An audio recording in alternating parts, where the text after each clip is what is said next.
I want to share with you a small object that means a lot to me in many ways. This little basket was made by a member of the Coushatta people in Louisiana.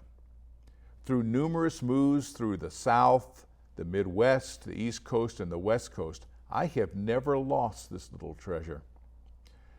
Now, I've had this basket since I was 7 years old, and here's how I came to possess it, and how it changed my mind about American Indians. My mother was a den mother in the Cub Scouts, and our den joined others in a trip to the Coushatta Indian Reservation near Jennings, Louisiana. I still have the memory of the woman who wove this basket right in front of my eyes. You can see that pine needles were used in the making of this basket. My mother paid $2 for the basket, but the value of this basket went far beyond the purchase price. You see, at the age of 7, I had only seen American Indians in movies, and they were always shown as violent and savage people who attacked innocent people on wagon trains and farms and ranches. In my young mind at that time, this defined Indians. Yet the woman who wove this basket was kind and reminded me of my grandmother, whom I revered. This simple experience shattered the view I had at that time of Native Americans. The carefully planted, simplistic vision of American Indians just no longer had a place in my mind after this. At the tender age of 7, I found out that there was much more to learn. A world inhabited by women who did magical things with materials like pine needles. Perhaps that explains why my attachment 60 years later still exists for this little basket. Let's see what kind of treasures might be inside. Well, these were all added after I bought it, of course, or I should say my mom bought it. But there's some seashells that I've added over time, and looks like for some reason there's a button in here. So little treasures, but the really big treasure and important treasure is the basket itself. Now, this cherished basket opened my eyes to seeing a larger truth about people who were not like me, and yet were like me in many ways. Baskets serve vital functions for people who made and used them. Let's explore more about Native American baskets in this video. Native people needed to carry things on their seasonal rounds, and baskets provided a means of carrying that didn't weigh people down. Made from materials found in their homelands, baskets provided storage for food and other essentials. They had practical uses, but also were made to reflect artistic values. Celeste Takelma Stephanie Craig says a basket can tell you a lot about the person who wove it.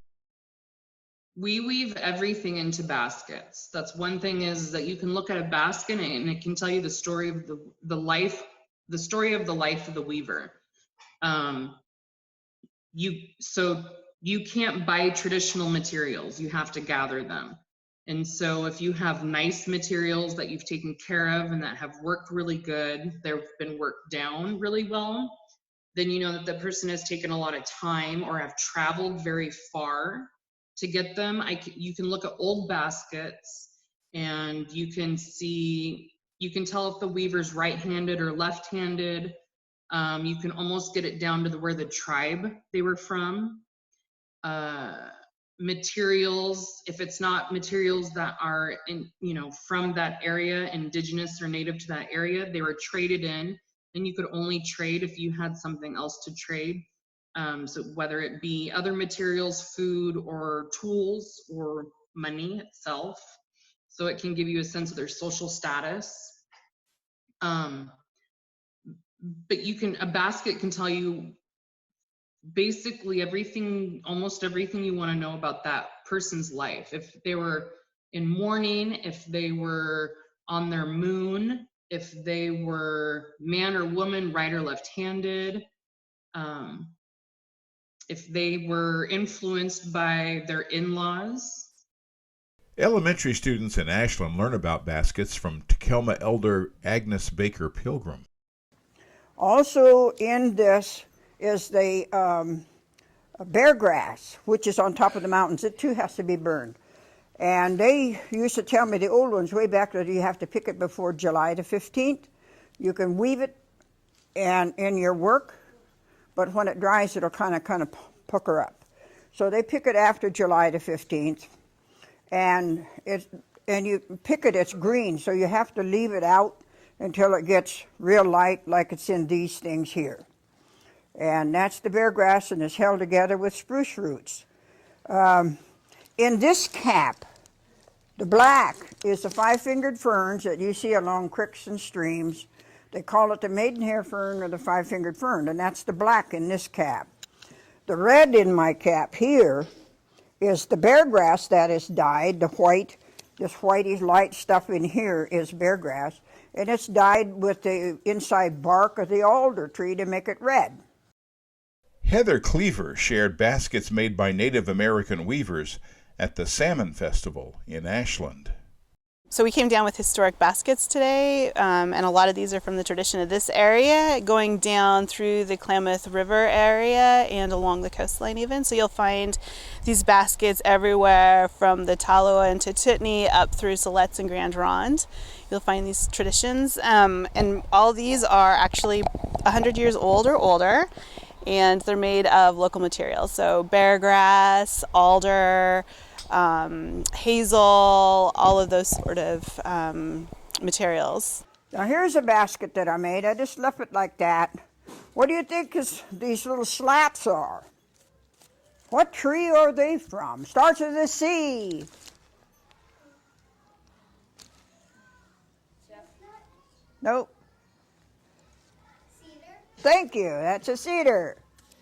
That's a cedar tree. And I made that a long time back. And this too is from the cedar tree. It's a base bracelet.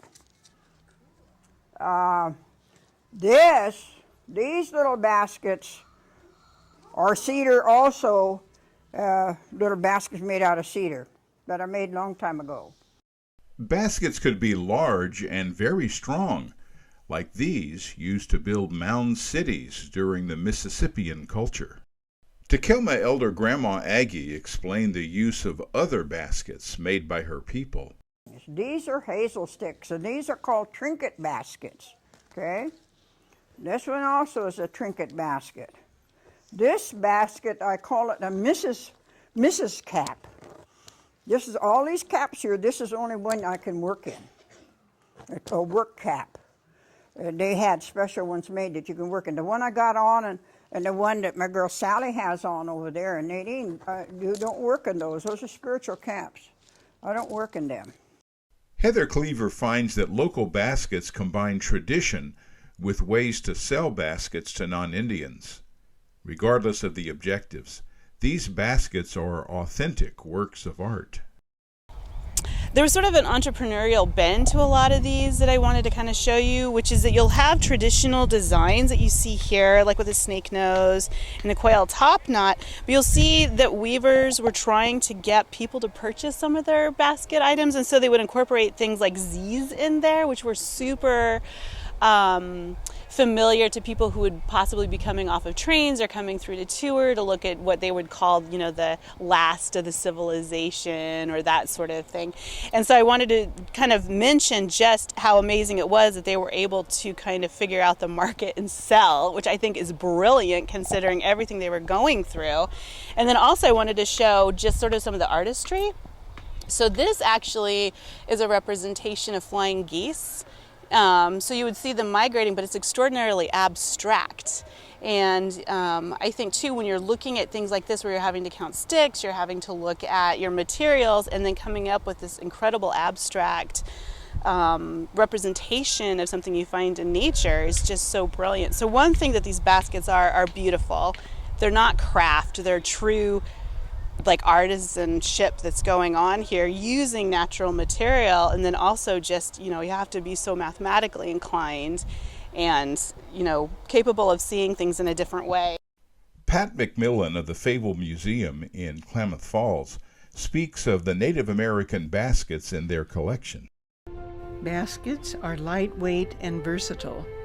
The intended use determined the style, weave, and materials used, as well as what plants were available. Twining appears to be the oldest weaving style. However, coiled and plaited forms have been found, and some artifacts date to 9,000 years ago. Colors and design were often symbolic to each tribal unit. Not all weaving resulted in baskets. Woven sandals were found in Cougar Mountain Cave, woven over 10,000 years ago. Plants also provided shoes, matting, bags, and netting. In the Northeast, wampum belts were woven, physical records of agreements between two parties. Basket weaving was more universal. This basket is real old, made out of, this is over hundreds of years old. I have a basket that I didn't bring, and I don't try to bring it very often. When they used to, it's way over 150 years old. And they used to cook in a basket. How could you cook in a basket? Yes, thank you. Hot rocks.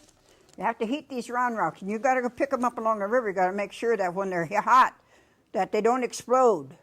So it's got to be a nice, solid, good rock that they used to pick up, put acorns in here, have big wooden spoons, and they'd stir it. And when that rock got cold, take it out, put another hot one in until all this got cooked. That's how they cooked in a basket. Along the Klamath River, baskets were woven from materials like pine root, bear grass, maidenhair fern, and hazel. Similar weaving techniques were shared among those tribes. Klamath tribe basket makers used many of these same materials. They gathered tules from the wetlands in their region. Tules grow in abundance in Klamath Lake. The quills from porcupine also adorned some baskets made by the Klamath. Basket makers continue their traditional art, passing down the skills and knowledge to the younger generation. The making and selling of baskets was one of the few ways that American Indians could earn money to support their families. Some of that money came from collectors who valued authentic workmanship and quality. These were readily found in California and from people on the Northwest coast. Today, museums and cultural centers make Indian baskets available to the public. Grandma Aggie shared with elementary school children the practical uses that still apply. This is real old. Long time ago, they used to pick huckleberries. You ever pick huckleberries? Huh? Well, when you pick them, did the little leaves stick on your hands and get in the bucket with the berries? Yeah. Well, then they put them in here, and then they would shake them until the little leaves all fell out. Children got to learn about basket-making materials, weaving methods, and various uses. So when they inspected the baskets on display, they had a greater appreciation for what goes into Native American basket making and why these baskets are important. Heather Cleaver says that land use policy can encourage this tradition if it reflects the needs of Native American basket makers. We have to be aware of land use management policy here, especially with use of sprays or other sort of ways that land is being managed right now, so that traditional gatherers and others are still able to pick this stuff up, because to make baskets there's a lot of mouth use, there's a lot of hand use, and so if we want to watch artists continue the tradition of basketry like this, we need to make certain that we're not poisoning them or having other issues of that sort, or making access difficult, or like I said, using sprays or fear of drift or any of that sort of thing.